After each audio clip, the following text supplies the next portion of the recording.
noites, benvidos a este serán de domingo especial porque é domingo de Pascua, aínda que, bueno, tampouco é tan especial a cousa, non? Pero aquí estamos, e tamén último capítulo da Santa Semana, que esta Semana Santa replecto de directos en Twitch, nesta canle, que, por suposto, hoxe tamén toca facer unha reflexión final sobre que me supuxo, que aprendizaxes me supuxo facer esta Santa Semana de directos consecutivos, como a tomei, a diferencia do ano anterior, e outras cousiñas varias, non? Así que hoxe vai ser tampouco un directo moi diferente ao dos outros días, porque sabedes que tampouco teño moito tempo para preparar as temáticas, non? Entonces, como digo, ando un pouco atropelada pola vida, ou como diría Ter, fíxoseme bola todo, pero non tan bola como outras veces. Pero antes diso, a Moura Bella mandoume antes asidua desta canle, unha das que sabedes que xa é unha das miñas Big Five, mandoume antes unha noticia que vos vou a compartir porque para comentar, rememorando un pouco os inicios deste programa As Bravas, que era realmente un informativo onde comentábamos noticias curiosas ou bizarras, non? Entonces, imos a comentar isto, vou vos compartir a pantalla. Xa empezamos forte, non? E igual o título deste capítulo 8º é un pouco pretencioso, porque o titulei Nigromancia e felicidade. Se acabades, isto é unha advertencia para os que acabades de chegar aquí, non vou a falar de historia da nigromancia, nin vou a falar de filosofía e felicidade, nin nada disto, vale? Simplemente vai pola temática de algúns temas que pensaba tocar. Pensaba tocar outras cousas tamén. Sabedes que estes directos son un pouco facer os deberes que levo acumulados estes últimos meses de cousas que quería mirar ou aclarar, e, bueno, pois facémolo aquí entre todos, porque isto sempre é un camiño en compaña, non? Aprendendo cousas ou desaprendendoas, porque, mirade, antes, por exemplo, o capítulo de antes foi unha de non sei nada. E creo que iso tamén está ben mostralo nas redes, e creo que tamén está ben non sempre ter este papel de superintelectual enciclopédico. Cheo de citas e de referencias, aínda que eu sempre dou moitas, porque inevitablemente quen lee sempre acaba citando. E quen lee tamén sempre acaba obsesionado coas citas de onde saquei isto? Porque chega un momento no que non sintes que o que estás a dicir sexan ideas propias, non? Porque sabes que ven do cúmulo de lecturas que levas. Pero, aínda así, debía dicilo. Vos xa me entendedes, eu creo. Bueno, compártovos isto e isto. Vale, era unha noticia que sae aí no Instagram da Voz de Galicia, no apartado de saúde, non? Entón, din, a felicidade é ese estado etéreo ao que aspiramos e que tendemos a idealizar. Destilado a súa esencia non é outra cousa que unha habilidade e como tal pódese aprender. Esta é a premisa da que parte un curso un curso titulado A Ciencia do Benestar, impartido na Universidade de Yale. Ao longo de 10 módulos con exercicios, deberes e avaliacións, a profesora Lori Santos, doutora en Psicoloxía Cognitiva e directora do Laboratorio de Cognición de Yale, explora que é, segundo a evidencia científica, o que verdadeiramente fai felices ás persoas. Ben, primeiro vamos ver quen é esta señora, porque a min acabame de entrar a intríngulis de quen é esta señora.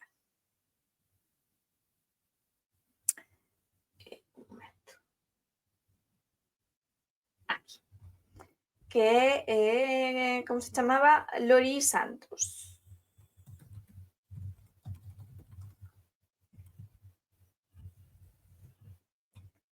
No xo de Google, se buscas Lori Santos, sale aquí felicidade.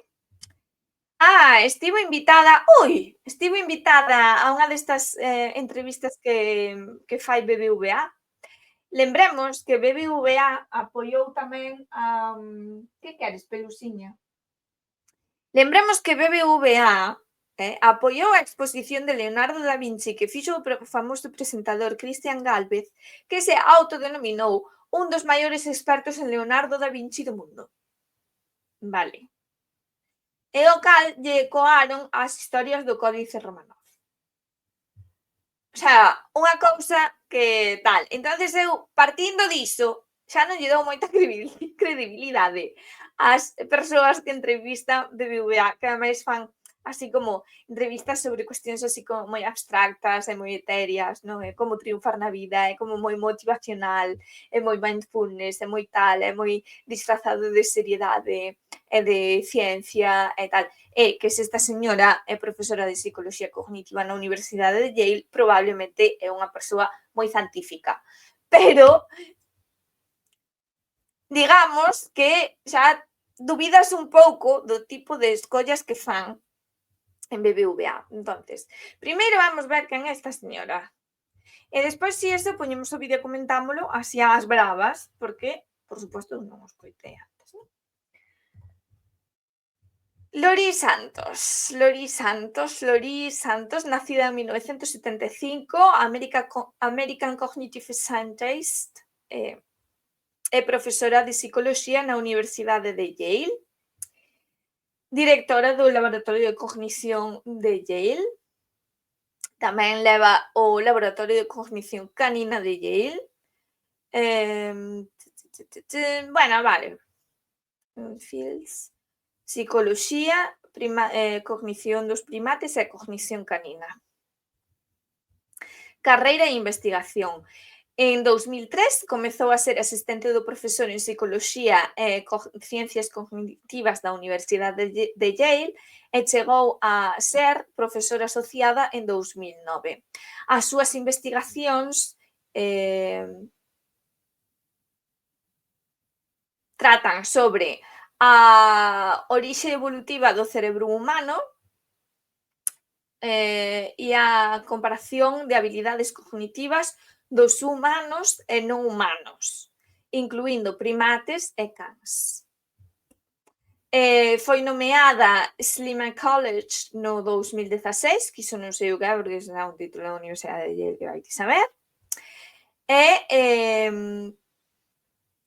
ten un curso que se chama Psicoloxía e Boa Vida, que se focaliza en responder preguntas como que é a felicidade e como podemos chegar a unha boa vida, non? Que é a gran pregunta que levan os seres humanos intentando responder por todos os medios posibles dende que temos conciencia de que somos seres humanos, que non sei cando iso pasou, e para iso supoño que está unhas investigacións desta señora sobre a orixe como se chama? Evolutionary Origins, orixes da evolución do cerebro humano, non? Pero, bueno, esas respostas témolas na religión, na filosofía, nas ciencias puras, andamos tolos buscándoas, non? Porque como son unha desas preguntas do gran segredo ou do gran misterio da vida, así que tampouco é unha cousa tan extraordinaria, da que sí que é interesante ver que na universidade tamén hai lugares donde se investiga isto e se intenta medir, encaixonar, segmentar e definir de maneira concreta, non? Iso é o que fai o campo científico natural ou científico matemático. Entón, agora que xa sabemos quen é esta señora, vou vos amosar a cousa que me fixo gracia a min e supoño que tamén a Moura Bella cando mo enviou, que é isto de que fixemos o curso de felicidade máis famoso do mundo e isto é o que aprendimos. Temos que invertir máis en experiencias e menos en cousas materiais. Gracias, Universidade de Yale, estábamos agardando que fixeras este curso para de repente abrir a nosa mente, decatarnos de que a vía do consumismo exacerbado non é o que vai encher as nosas vidas, senón a experiencia con outros seres humanos, non, o intercambio emocional, o estar acompañados, o sentir que tes unha vida plena e satisfactoria, porque todos os teus días aprendes algo novo ou te aventuras en algo novo e non vives na pura monotonía de cobrar e gastar, cobrar e gastar, cobrar e gastar, cobrar e gastar. Que bueno, cobrar e gastar neste mundo tamén implica un pouco de felicidade, non? Porque o capricho de mercarte un libro ou o capricho de mercarte uns bombóns ou o capricho de o que sexa, máis alá da necesidade, pois tamén crea algo de felicidade. E supoño que isto xa estará medido a nivel neurolóxico e neurocientífico e neuropsiquiátrico e neuro todo o que quieras, porque se hai algo que nos gusta aos seres humanos é poder medilo todo, todo. Eu lembro unha cousa que non aparece no libro, pero creo que xa falei disto, que nunha das series de O Conde de Montecristo, o abate Faria poñelle nome a todas as pedras da celda. No, eso no libro non sale, eso inventaron os guionistas. Eu sempre me quedei con iso. Sempre me quedei con iso. Porque eu vim moi pequena e marcoume iso. E eu ás veces digo, a ver se vamos a estar como metidos nunha cárcere. No, chámalle cárcere, chámalle recreación da Matrix, chámalle holografía da que non podemos escapar, e como a nosa vida é tan miserable, para facela un pouco mellor temos que poñerlle nome a todo. A todo, porque xa non sabemos que facer, estamos aburridos de vivir, entón temos que poñerlle nome a todas as cousas. E cando acabamos con todas as cousas que se ven, empezamos coas cousas que non se ven, deseñando instrumentos para ver o que non se ve, para poñerlles nomes. A motivación do ser humano é poñerlle nome ás cousas. E isto está moi claro porque nas humanidades, en socioloxía, en antropoloxía contemporánea, andan todos peleándose por renomear ou nomear ou inventar ou poñer nome a fenómenos sociais. E aí é onde veñen todas estas neolinguaxes, donde se mesturan non sei cantas palabras e rematan esa frase e nin ti mesmo sabes o que queres decir, pero que bonito queda e ao mellor ata apareces na Wikipedia como inventor de X concepto, non? É dicir, andamos ou andan todos intentando acuñar un novo termo tipo vida líquida, como a de Bauman. Pois relajádevos, que iso non vai pasar ata dentro duns 50 ou 60 anos que apareza por aí outro iluminado e que lle poña nome ao novo estilo de vida ou a vaiti saber que. Non fai falta andar peleándonos todos inventando nomenclaturas extrañas ou facendo unha mezcolanza de termos académicos ás veces insufribles que fan ilexibles os textos e a comprensión. Bueno, entonces, por que me poño tan seria? Estaba para facer chiste de Lleida, en plan de, mira, Lleida, é que non me fai falta, é que non fai falta que teña xente aí pagada poñéndolle electrodos no cerebro a cans, primates, gatos, todo o que piñen por aí, e a seres humanos que se presten ao experimento, que xa sabemos. Se hai algo terrible na condición humana, por certo, condición humana, gran libro de Hannah Arendt. Non sei se ela di isto. Xa non lembro, pero isto digo eu. Copio o concepto da Hannah Arendt. Na condición humana está ter a resposta, a teoría ben. Ter a resposta teórica, pero a práctica moi mal. A práctica moi mal. Moi mal a práctica. Levámola moi mal. Hai que vivir en paz e amar ao prójimo. Canto levamos repetindo iso? Canto levamos repetindo iso? En todas as religións, en todos os sistemas filosóficos e en todas as culturas, é que mal nos sale.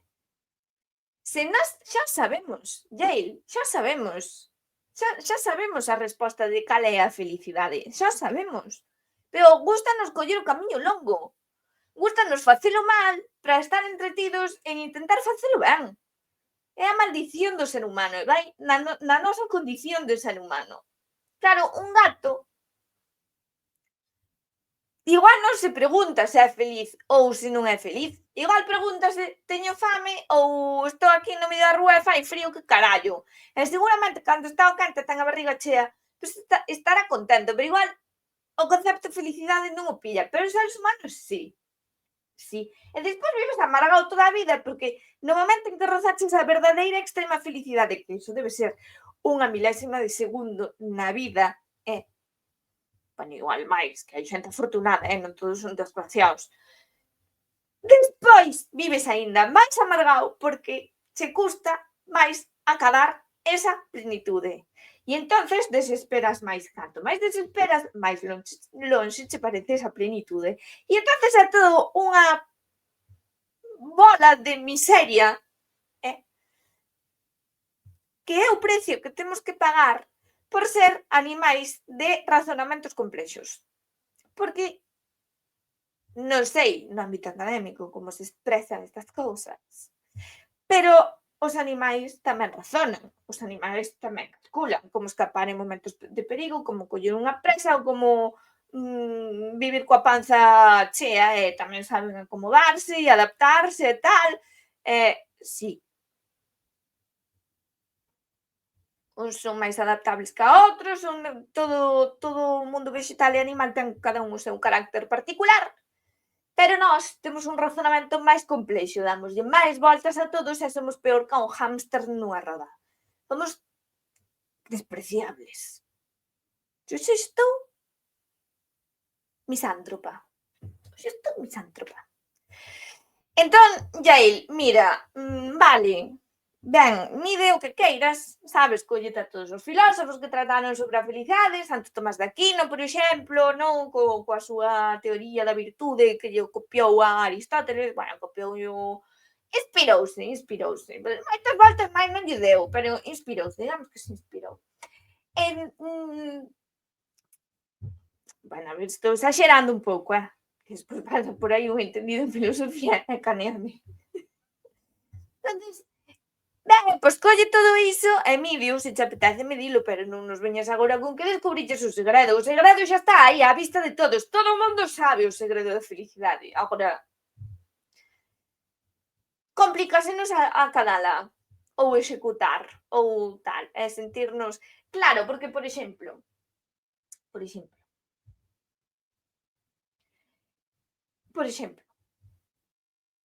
a felicidade non está en desexar en exceso cousas, non?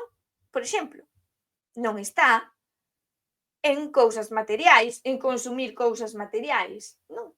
Está en conformarse e apreciar a vida que tes, apreciar as cousas boas, que tan mal non vives, que podes estar ben, non? E non andar todo o día queixándote amargado, en plan de...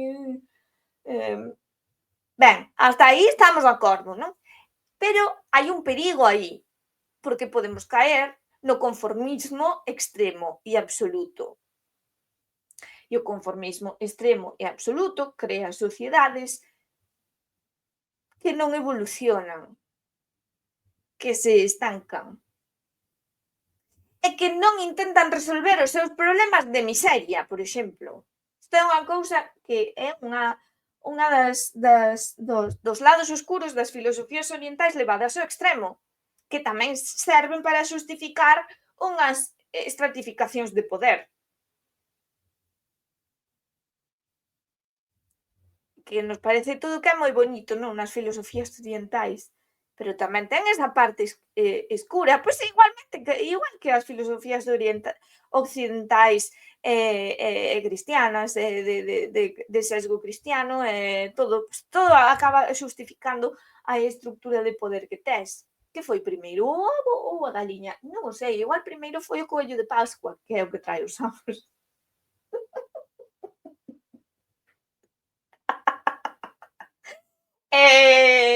Aquí está.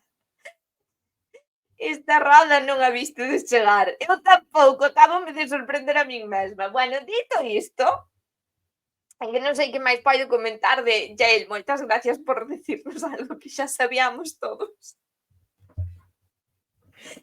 Gracias por decírnoslo, home, non éramos conscientes.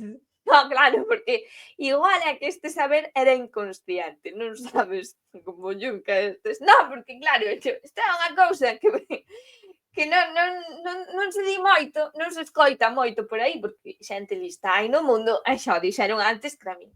Pero o concepto de inconsciente que se anda a manexar pareceme que non é moi correcto, porque isto de non te podes subir a un avión porque tes medo a voar porque un día caíches dunha altura enorme cando eras pequeno, poñamos por exemplo de merda, pero poñámoslo por caso. Entón, cada vez que te subes a un avión sintes aquela sensación de vértigo, de que vas morrer, de que vas caer. Home, iso inconsciente non é, estás sendo bastante consciente de que che recorda aquilo cando eras pequena. Entón, o concepto de inconsciente que se manexa creo que non é exactamente como deberá ser. Agora, o problema é que o arreglen outros, eu non me penso meter nese brega.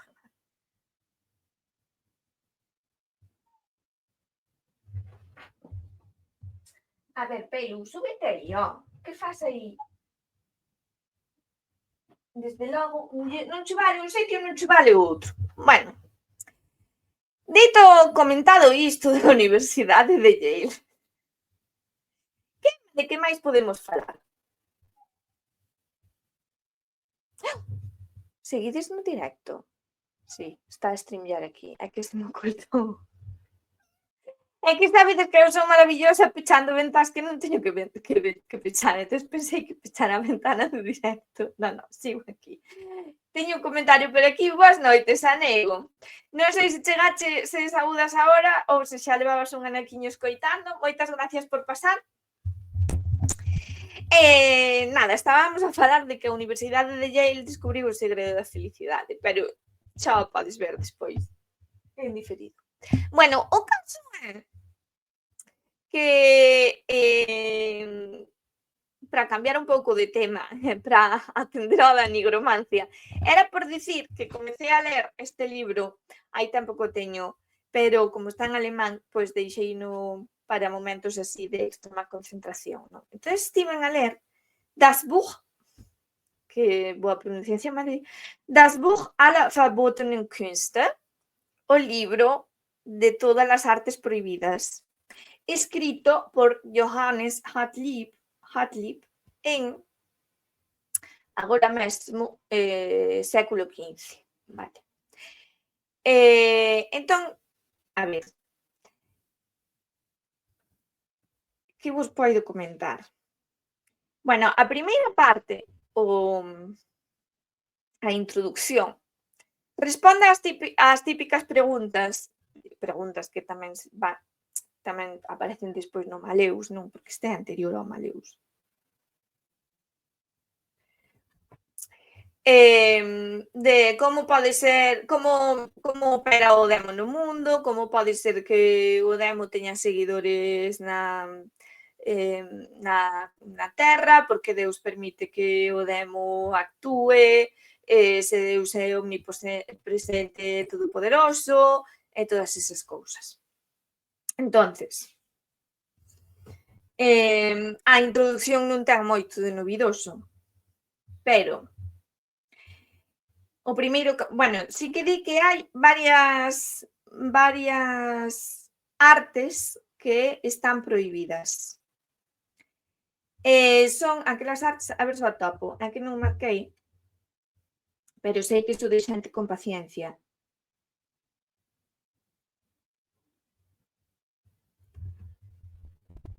Ves, por exemplo, unha das preguntas que se fai na introducción é unha pregunta é se o demo pode coñecer as cousas futuras, non? É algo que neste tipo de libros, nas introduccións normalmente explícase un pouco como opera o demo no mundo.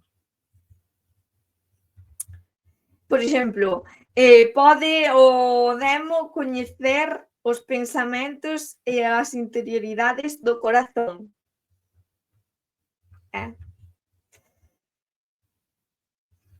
Bueno, entonces, di. Está por aquí, ten que estar.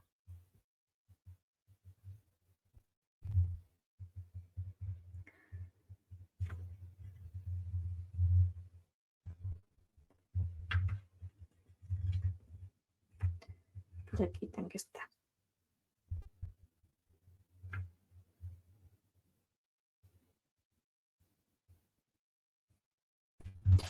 Aí, ó.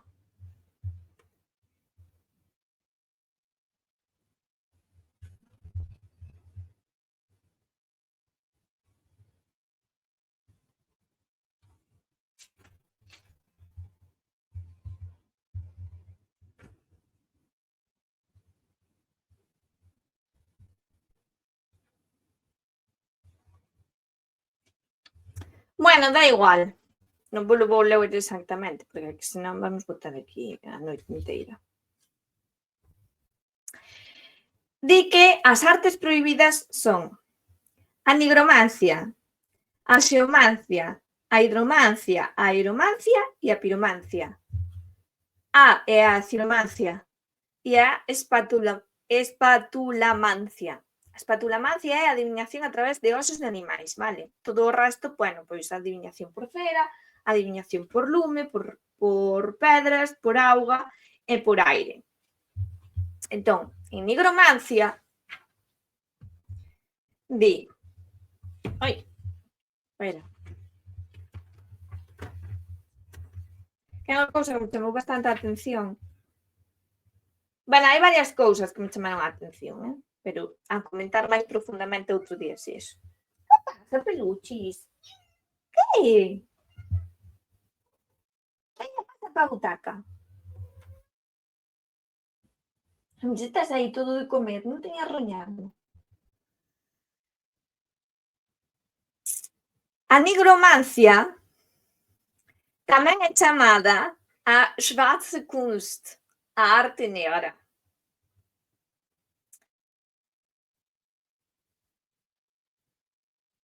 E chamase arte negra porque o demo opera nesta para operar nesta maxia é necesario colaborar co demo. Unha das maneiras de colaborar co demo é vincularse a el ou ofrecerlle vítimas, vale, facer sacrificios ao demo. Entón, hai unha parte na que di que nestes rituais fanse, non, os maestros desta arte manexan libros, figuras e signos máxicos. Un deles chamado o Sigel Salomóns, é dicir, o signo de Salomón. Outra, Schlüssel Salomóns, a chave de Salomón. E outra, a hierarquía ou as semánforas. E as semánforas son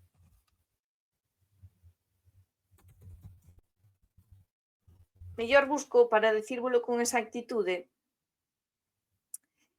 A semánfora é un termo tanaítico que describe o nome oculto de Deus na Cábala. En algúns discursos xudíos máis convencionais está composto de calquera de 4, 12, 22, 42 ou 72 letras ou tríadas de letras. É dicir, utilízanse os nomes cabalísticos de Deus, ou isto é o que entendo eu. Bueno, non sei, chamoume a atención esta referencia ás semánforas dentro da nigromancia e dentro da colaboración con demos. Obviamente, nesa época, hai que lembrar que tamén hai polo ambiente xa arrastrado dende a Idade Media, pero, bueno, dende a Idade Media, isto é o século XV, sabes o que xa quero dicir? Xa dende o século XII, XIII e tal, ata despois século XIX e XX, hai unha crecente animadversión contra o pobo xudío e, por suposto, hai persecucións diferentes momentos de progromos e obviamente as artes escuras pois tamén van a acabar absorbendo un pouco de tradición xudía, non? Porque todas estas cousas se van a considerar como perigosas, non? O sea, se as utiliza alguén tan perigoso como o xudío, entendámonos ben naquele contexto, pois é que boa cousa non son, non? Debe ser cousa do demo. Imagino que esa é a lógica. Para ver o vínculo, poderíamos profundizar máis no tema. E por outro lado, dicía tamén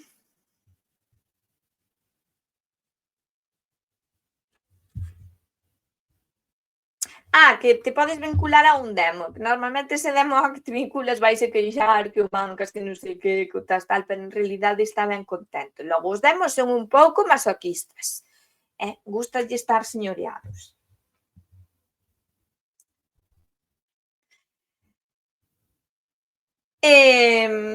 Por exemplo, di, hai libros desta arte que falan como a través de Kräutern, é dicir, ervas, Steinen, pedras, e Wurzeln, raíces, o demo pode operar.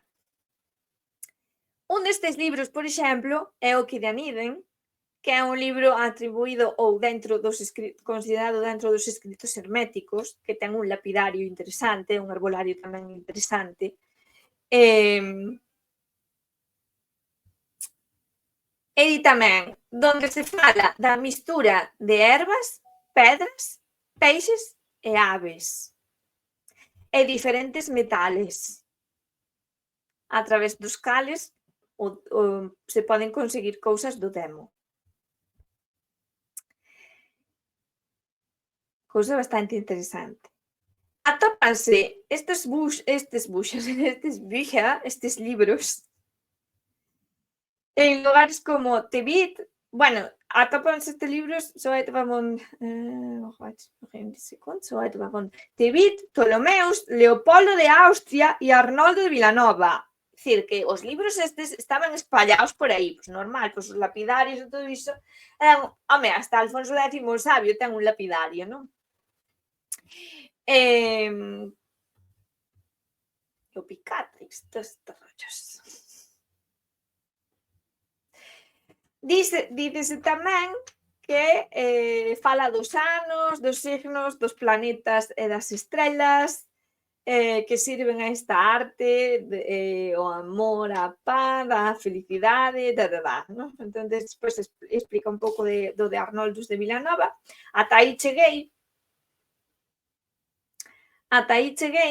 pero había unha parte interesante no que nos rituais di que nos rituais é importante queimar esencias, queimar perfumes, non? Porque hai que chamar ou invocar o demo a través do fume. E faime gracia porque aí párase a aclarar que nada ten que ver a historia de Tobías co peixe, porque sabedes que Tobías cura a súa cegueira a través dun peixe que se ofrece a Deus, porque non é polo fume do peixe, senón pola combustión do corpo do peixe ou algo así, que se sela o vínculo e que Tobías se cura ou non sei que rollo. Bueno, dalle aí unhas voltas porque este autor era consciente de que se estaba a dicir que a través do fume como un se vincula co demo ou lle pide cousas ao demo dentro das operacións rituais, pois claro, este señor era consciente de que hai tamén sacrificios a Yahvé na Biblia, entón, como explicas? Entón, os sacrificios a Yahvé por medio da combustión e o fume non teñen nada, o sea, non poden ter algo que ver co demo, non, a non sei que, igual, Yahvé é un falso de... Non vamos entrar na teoría do falso Deus, pero molaría. Entón, nada, fíxome gracia este coidado, esta aclaración que ponen. Bueno, recordade que, bueno, na historia de Tobías, sí, é verdad que hai que queimar o peixe, pero é porque hai que desfacerse do corpo, non é exactamente polo fume, non sei que. Pois vale. E digo eu, non, claro, o incienso é sagrado, non? Supoño que é unha planta divina e non está vinculado, o demo non pode operar a través do incienso, pero sí a través de outras plantas. Nos chamou a atención esta definición, que non definición de nigromancia, na que se fala de que é o demo que opera e opera a través de signos, perfumes,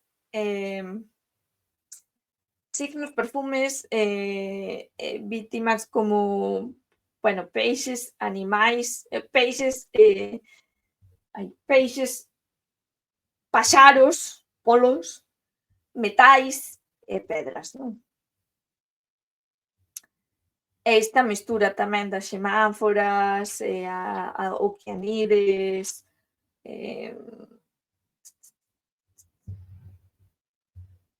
interesante.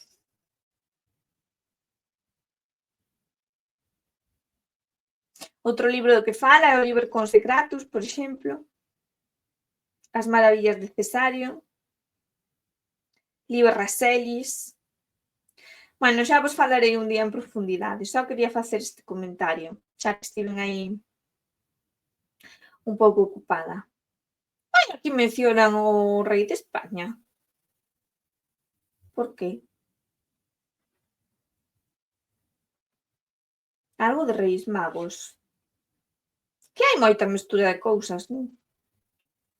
Por exemplo, de xeomancia, Zweiteteil, na segunda parte sobre a xeomancia, di: é a segunda das artes que se chama xeomancia, que se ocupa da maxia que coa terra se pode facer e que está prohibida pola Santa Igrexa. É dicir, xeomancia non só se ocupa das pedras, senón de todo o que teña que ver co terrestre. Pero, bueno, imagino que despois só falará de xemas.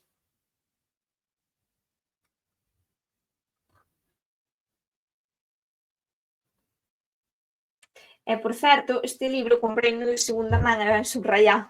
E faime gracia. E non estou subrayando eu. Por exemplo, na parte de quiromancia, bueno, é que en quiromancia ben hasta con unha esquemita, mira. Está ben esta edición. Bueno, Johannes Hartlieb, que vos iba a falar dele un pouco, ten tamén un herbolario. Ten un herbolario e este libro sobre as artes máxicas prohibidas. Unha cousa divertida é que se casou con unha señora que se chamaba Sibila. Vale. E el traduciu tamén varios tratados médicos medievais que son o Trótula, o Macrobius, o Gilbertinos e o Muschio. O Trótula teño, pero non me gusta a edición, entonces nin o empecé, o sea, empecé, pero non me gustaba a edición e teño que facer con outra edición. Porque é que era malísima, estaba me petando a cabeza.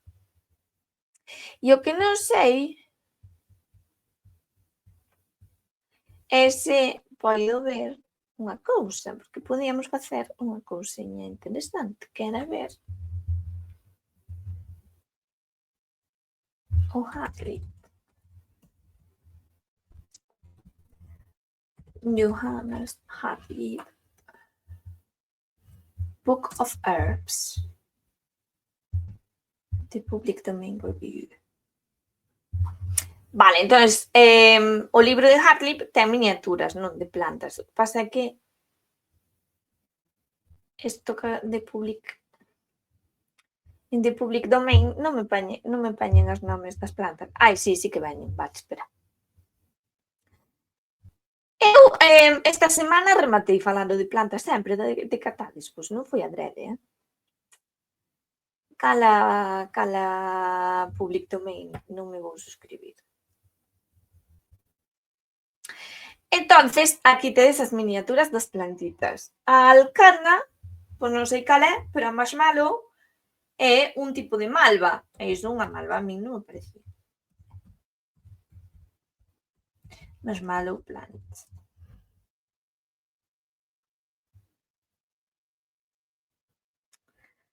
A verdade é que non ten moita pinta. As bollas non se parecen en nada. Eu non sei de que marshmallow estaba a falar, pero dende logo que non era desta, da Altaea officinalis. Altaea officinalis presenta. Podemos? Espera. Pois non. É que pensaba que podía compartirvos máis dunha cousa na pantalla, pero non. Esta é a marshmallow, vale. O malvavisco. Malvavisco é un tipo de planta. Un tipo de planta, sí. Un tipo de malva. Malvavisco. Se supoño que cando poñen aí marshmallow refírese a este. Pero, bueno, a min as follas esas do Hartlieb non me parecen moi tal,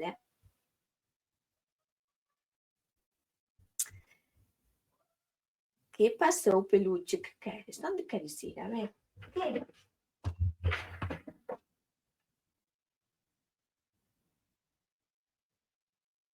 A ver.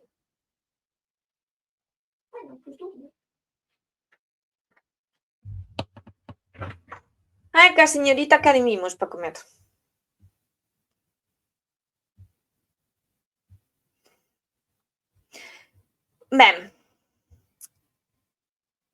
Por exemplo, esta mouse é orella de rato Hagrid. Non sei cal é.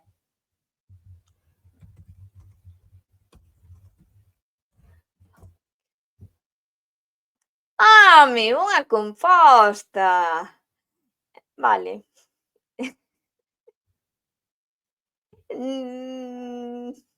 Pues non se me parece... Pilosela Officinarum, pois non se me parece a do Hartlip, sinceramente. Que aí ponlle as flores verdes, non sei, este señor... Bueno, en fin, agora xa coñecedes un pouco máis deste autor, non? Bueno, o aloe, de verdad, o basílico sí, o sea, a alfábega. A alfábega sí, ademais está moi ben plantada nun pote, porque a alfábega é a tradicionalmente como hai que representala plantada nun pote. Xa coñecedes o texto da cabeza de Albahaca, digo, o texto de Albahaca, o texto do texto de Albahaca, siniestro donde os haxa, pero moi romántico tamén.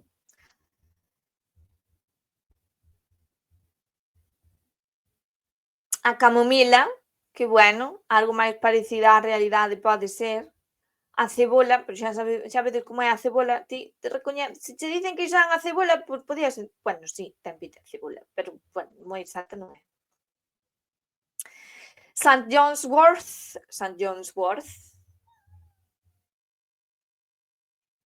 pois non sei. Pouco, non se pararon moito, eran máis de adorno que botánicas estas pintoriñas, Para ser o século XV eu creo que aínda xa as podían facer un pouco máis exactas. Non estaba moi inspirado, non inspiraba o... A ver, mujer, que queres? Só que estás miañando, que che pasa?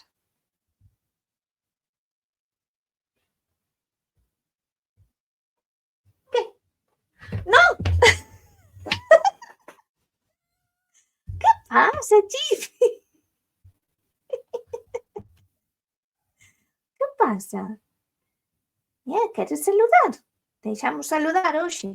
Deixoche salir na cámara. Por certo, esquecín poñer o vídeo da señora esa falando da felicidade. Sí, cariño. Sí, poxiña. Sí. Deixasme poñer o vídeo? Sí? Deixasme?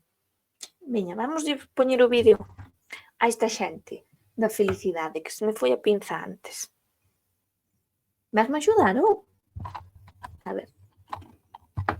Necesito os cascos. Necesito os cascos. Tú tamén queres os cascos? Sí? Queres os cascos? Necesitamos enchufar o cable, porque senón vais a acoplar e van a escoitar todo con eco. E xa somos abondosamente cutres. Bueno. Miña pelusiña bonita. Sí. Así. Paréis mimitos. Bueno, vamos a escoitar a señora, que non vos puxen antes a señora en BBVA. É que foi unha pinta totalmente.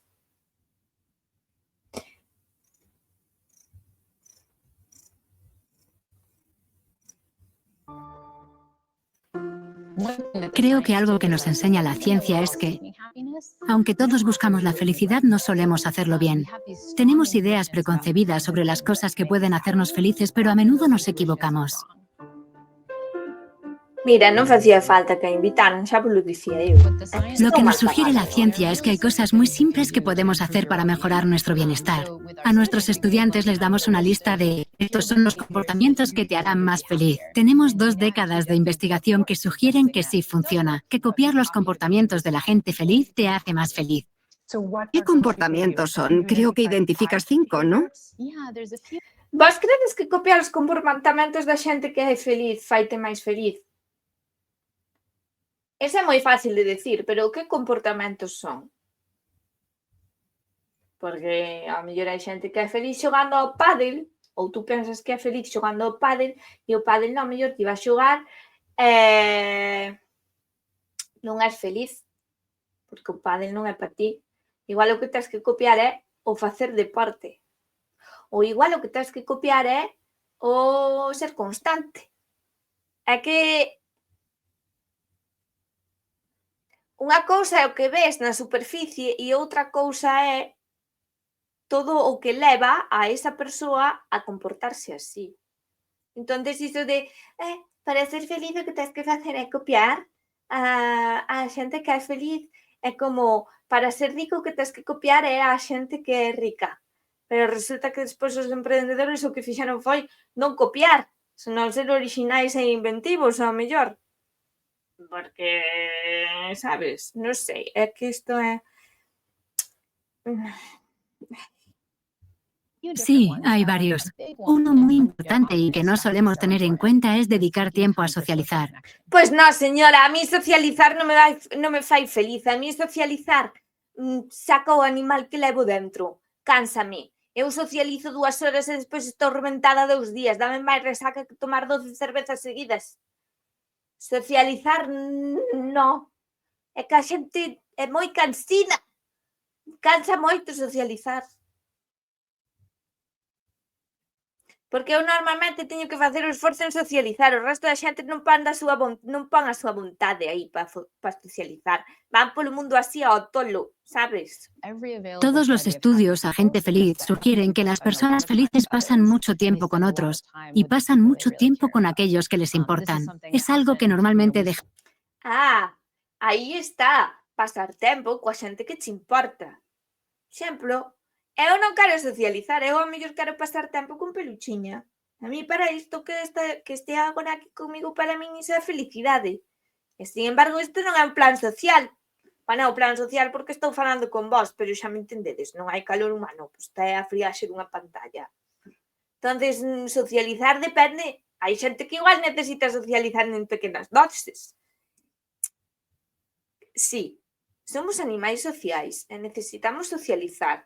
É verdade, pero hai xente que ao mellor é feliz e é hiper extrovertida e está todo o tempo socializando e non se cansa de falar con xente, e hai outra xente que o necesita en pequenas dosis. Entonces, a quen copiamos? Cal é a fórmula que hai que copiar? Ou é que en realidade non hai unha fórmula e temos nós que coñecernos a nós mesmos e o que nos fai felices? De hacer cuando estamos ocupados, pero lo necesitamos. Estou a levar a contraria a unha profesora de psicología da Universidade de Yale que leva anos investigando as teorías ou como ser feliz. Dades por conta. E eu moitas veces digo vos que eu son unha señora amargada, pero en realidade eu son unha señora moi feliz. Da amargura tamén hai felicidade. Una de las cosas que recomendamos a los estudiantes es que dediquen tiempo a socializar. Les decimos, llamad a alguien con quien no habléis desde hace mucho, que echéis de menos, o charlad con un extraño en una cafetería. No pensamos que esas cosas nos puedan hacer sentir bien, pero nos dan más positividad y felicidad de la que esperamos. ¿Tú qué opinas? Otra cosa que sugerimos a los estudiantes es que piensen un poco más en los demás.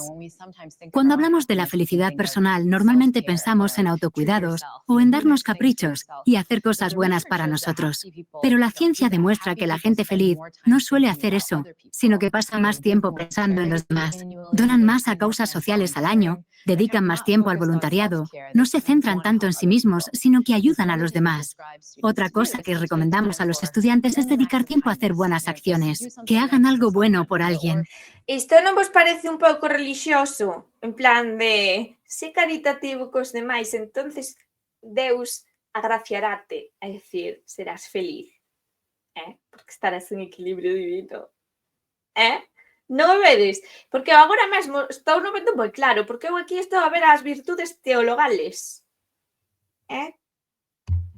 Bueno, non falou de fe. Pero isto de caridade, sí. E é verdade que ata certo punto pode facerte feliz, non, pero satisfacerte ver que alguén, pero iso ao final tamén é un pouco egoísmo, saber que outras persoas son felices por algo que ti fas, como estarlle dando algo ao mundo, pois, pero iso Iso tamén pode darse nos traballos, quero dicir, un camareiro que disfruta facendo un bon café porque despois disfruta vendo a cara da xente cando o toma, ou un cociñeiro cando cociña, ou un pintor cando pinta, ese darse ao traballo ou darse aos demais, depende, sabes? É que tampouco é así exactamente a fórmula. E hai xente que fai a caridade e que dona, pero, Dios, vame poñer en modo sermón cura, que che parece? Non se trata do acto de donar. Hai xente amargada que dona todos os días simplemente porque pensa que é algo que está ben e así aplaca a súa conciencia. Pero no fondo de si non se sinte satisfeito e non ve ningunha satisfacción niso. Faino como unha certa obligación social ou como cando eres un ricachón e tes que participar en actos benéficos porque la jet set e todo isto. E pódelo facer da maneira máis amargada posible. Iso non garantiza que te vayas facer feliz, sabes? Porque non é o feito, senón como o fas. O en vez de ir solos a darse un capricho como una manicura o un masaje, se lo regalen a alguien. Que hagan algo bueno por otra persona. Insisto, esto no es algo que pensemos que nos puede hacer felices. ¿Cómo me va a hacer feliz regalar un masaje a otro? Pero de hecho, la ciencia nos dice que funciona bastante bien. Otra cosa de la que hablamos a los estudiantes es el poder de la gratitud. Dedicar tiempo a agradecerlo. É que isto dice o loucura en Semana Santa na misa e dices, xa está o cura predicando de cousas que non sabe, pero claro, ven unha psicóloga da Universidade de Yale que fixo moitos estudios e mediu moitos cerebros de mono, e todo xa é ciencia. É ciencia. Non é ciencia, esta señora está falando de religión. Hai que ser agradecido. Tamén o digo, hai que ser agradecido, pero non porque te vai a facer feliz, senón porque vives un pouco máis en paz contigo mesmo. Cando vives un pouco en paz contigo mesmo, é máis fácil sentirte feliz. O camiño é outro, non é así tan fácil como o plantean aquí. Que uno tiene. A menudo pensamos que la felicidad consiste en obtener algo, pero los estudios muestran que suele surgir al apreciar lo que se tiene. Xa sabíamos dende hai séculos iso. Está escrito en todos os libros. Todos os libros das religións sagradas, das religións non sagradas, seguramente tamén está escrito. Gracias, Universidade de Yale. Non o sabíamos. Otra cosa que sugerimos a los estudiantes es que destinen tiempo a crear hábitos saludables de ejercicio y sueño. Normalmente, lo primero que pasa cuando estamos estresados es que dormimos menos y que Isto do exercicio é certo, está ben. Hai que facer exercicio e hai que comer ben.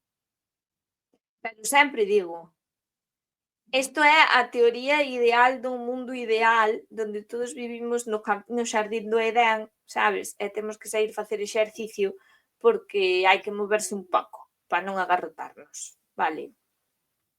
Pero unha persoa que está 8 horas cavando nunha mina, 8 horas limpiando pozas sépticas, 8 horas segando nos campos ou 8 horas nunha obra ou 8 horas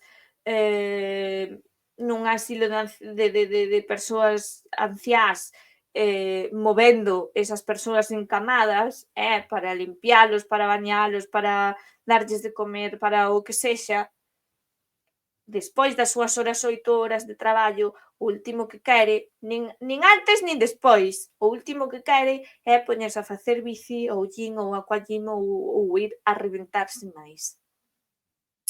Que está ben facer un pouco de exercicio e, sobre todo, pois, por exemplo, se tes un traballo moi repetitivo, intentar facer outros exercicios que te axuden a tonificar tamén pola túa saúde, que te axuden a tonificar os músculos que máis usas, pero tamén a mover outras partes do corpo, sabes? E non perder flexibilidade e cousas así. Pero esta maneira que temos de falar de que hai que facer exercicio obrigatoriamente como hai que rezar un Padre Nuestro ou lavar os dentes antes de dormir, ollo aí, Porque igual estos son consellos de señoritos ricos, sabes? No, é como cando dicíame un, no, pois mira, Pilar Rubio desde que tivo os bebés, en pouco xa se puxo en forma. Hai mulleres que non o fan porque non queren, non? Hai mulleres que non o fan porque non son Pilar Rubio e non viven de ser guapas. Pilar Rubio vive de ser guapa. Entonces, dentro da súa rutina de traballo, está a facer deportes, pois facerse fotos monas. Pero se ti eres unha señora que se pasa 8 horas do día movendo enfermos, maldita a gana que tes despois de ir mallarte a zumba. E ademais chegas á casa e non tes criada, que tes ti que facer a cena, atender os cativos, aínda che van vir con que mamá fanme falta cartulinas para levar mañá ao colexio e volta a correr a non sei que e a non sei cuánto. Un pouco de realismo, non? El ejercicio se queda atrás. Pero los estudios demuestran que solo media hora de cardio al día puede ser tan efectiva como un antidepresivo para reducir los síntomas de la depresión. Sabemos que el ejercicio es bueno para nuestro cuerpo, pero se nos olvida que también lo es para nuestra salud mental, y el sueño lo es aún más.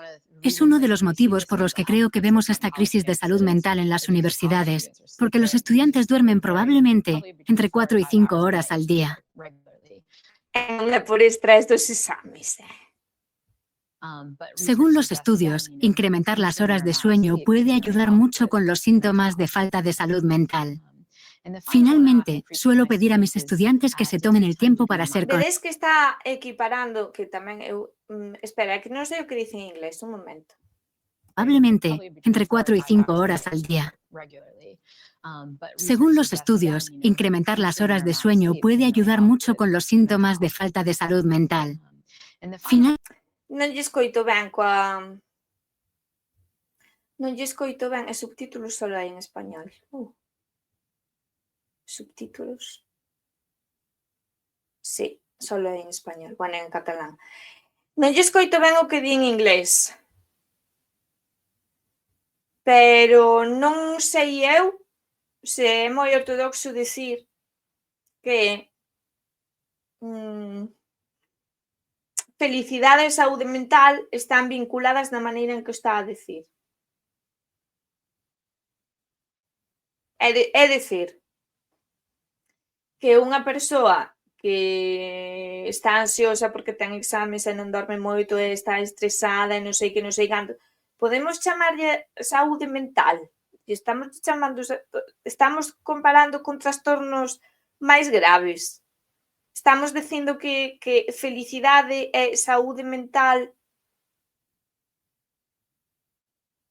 son neste rango equiparables. Tía, non o sei, Pode haber xente moi sana mentalmente que non se sinta feliz. Non sei ata que punto podemos patoloxizar o non estar feliz.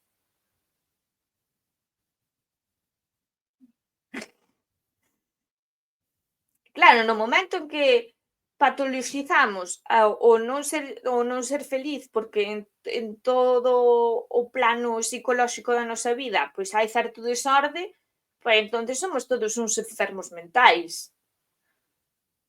Joder, creo que non hai que chegar tampouco a ese nivel. Extrañame que unha profesora da universidade lle diga estas cosas, pero bueno, aí la tienes. Finalmente, suelo pedir a mis estudiantes que se tomen el tiempo para ser conscientes. Se habla mucho del poder del mindfulness y suena un poco a tontería. Acabáramos con mindfulness. Bueno, xa dixo mindfulness, vámonos. Pero solo consiste en tomarse el tiempo para sentir el momento, centrar la mente en el aquí y el ahora. Se ha demostrado que no lo hacemos a menudo. De hecho, pasamos casi la mitad del tiempo pensando en cosas que no pertenecen al presente, como qué vamos a cenar mañana o una conversación que tuviste con tu pareja ayer. No pensamos en el presente, y se ha demostrado también que eso nos hace infelices. Dicho de otra manera, todo el tiempo en que estamos...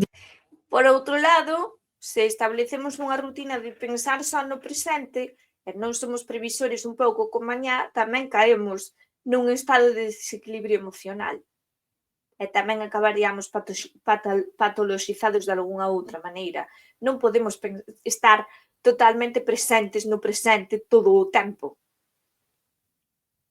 Porque, obviamente, nalgún momento tens que preparar a comida, por exemplo, e pensar en que vou cear ou que vou facer para mañá. Ou que vou facer mañá. E se non o fas, deixas totalmente a túa vida en desorde e baixo a influencia de moitos outros que van a decidir por ti. Con lo cual, tampouco vas a ser feliz. Hai que equilibrar iso. Non é pensar todo o tempo só en no presente. E a isto tamén hai algo que quería dicir nos directos anteriores e non dixen, porque o escoitei moi repetido esta última temporada tamén por moitas persoas.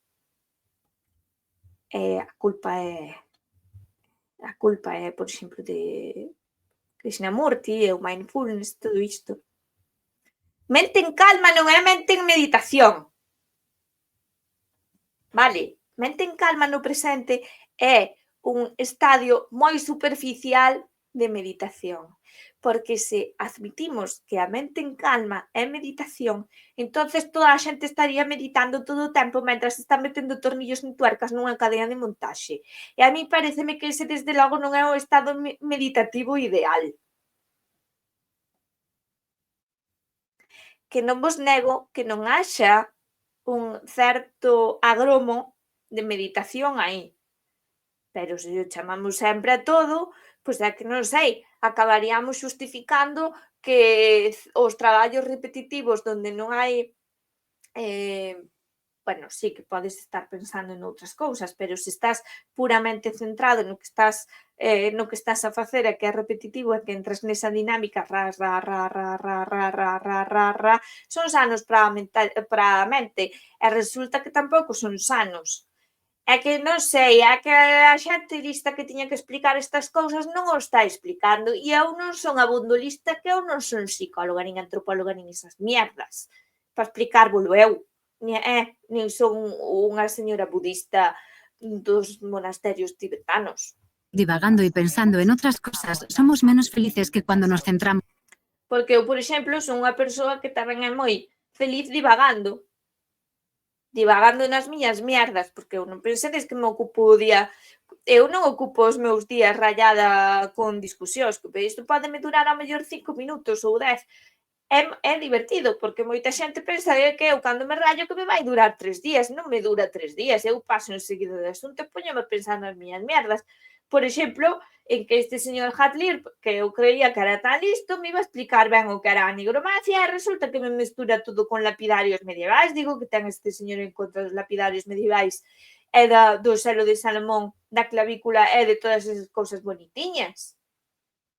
É que pareceme mal, señor Johannes Hartlieb. Entonces, o meu cerebro pensa esas cousas e divaga en colores e cadros e iconografías e relaciona temas e eu ando nos meus mundos e a minhas ralladuras duranme o que me duran 5 minutos. O que pasa é que despois rayome máis porque teño xente ao lado en plan de pero non sei que, pero non sei canto, pero que lle vas calar, que eu xa estou pasando do tema. Pois non, pois todo o mundo ao redor segue. Pero eu non, deixándome paz.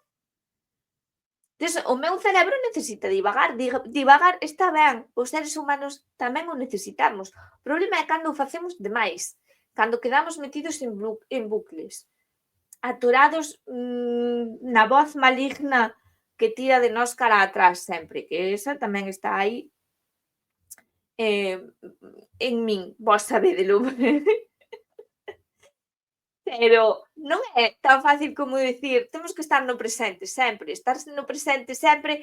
Eu xa o dixen ao principio deste directo, hai cousas das filosofías orientais que xustifican certas estruturas sociais, veñen a xustificalas. Que máis de xustificado hai, que máis de mentalidade de escravo hai que decir que a felicidade está en estar sempre no presente e non preguntarte nada, e non preocuparte nada, e non anticipar nada cando estás amargado labrando os campos do teu señor. En plan, pois tú dices, bueno, pois é o que toca, pois centrome en arar, que a vaca está feliz e eu pois non estou, xa me poñerei.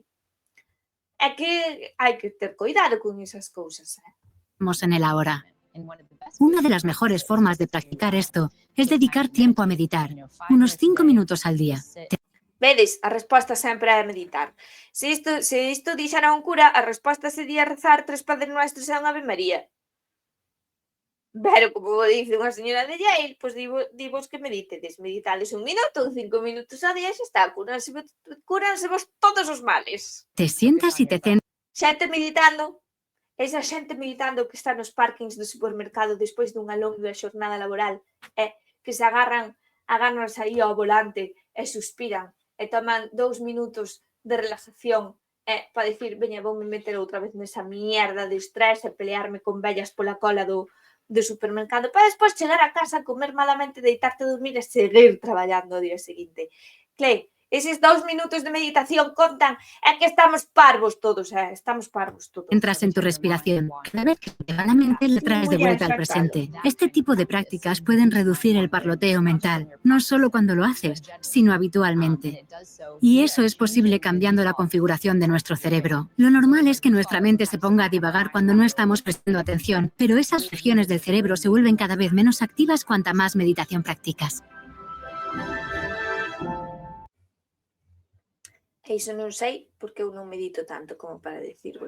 Igual ten razón, igual non, pero sustituídes meditación por un Padre Nuestro e seguro que vos resultaría moi absurdo que di, bueno, pues, o mesmo. Non hai unha fórmula da felicidade. Dá igual que a midan en laboratorio e que digan que a maneira de ter a felicidade é copiar a xente que é feliz.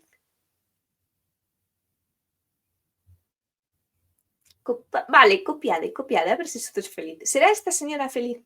Igual dentro dun ano ou 2 descubrimos que era unha señora depresiva, amargada e triste. Tú que pensas, Pelusa? Tú eres feliz, non? Tú estás contenta, tú queres que cale, que te estou rayando, que non das dormido. A ver, estás tú ben como.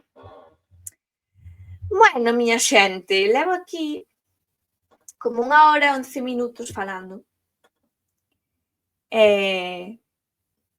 Bueno, quería facer como un repaso de que foi esta semana e canto aprendín, pero non sei, non me sinto agora con moito ánimo, deberá facelo ao principio.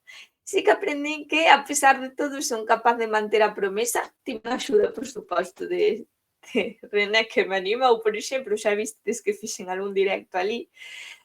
Eu, noutras circunstancias, había de mandar todo o paseo e dicir, chego tarde, xa non o fago, pois resulta que non, que o fixen, estou moi contenta por iso. Con respecto ao ano pasado, preocupoume moitísimo menos non ter de que falar, sempre acabo atopando algo, algunhas veces máis interesante, outras veces menos, outras veces campos que controlo e outras veces campos que non controlo. E tampouco me dá medo de mostrar que hai cousas que non sei, porque xa vos dixen que este é o camiño no que todos aprendemos, curiosidades e tal, e que me parece unha posición moi elegante no mundo de hoxe, no que todo vai sobre ser o máis listo da clase, presentarte como o máis intelectual, o máis todo, meterte esa presión só fai que te agobies e que te sintas por dentro pois un impostor, non? Síndrome do impostor, así que desprenderse de todas esas cousas, pois mira, fíxome máis libre e máis feliz. Pero bueno, eu sempre direi que o segredo da felicidade é ser un gato. Ou un coello. Pero os gatos son máis listos, porque os coellos meten calquer cousa na boca e acaban todos envelenados. Os gatos son máis listos. Aquí sí, pelusquitis. Bueno, moitas gracias por estar e por acompañarme esta santa semana. Sabedes que quedan todos os directos en YouTube. Se non os puidestedes ver, pois tedelos aí en diferido. E vémonos en próximos directos. Xa veremos de que falarei.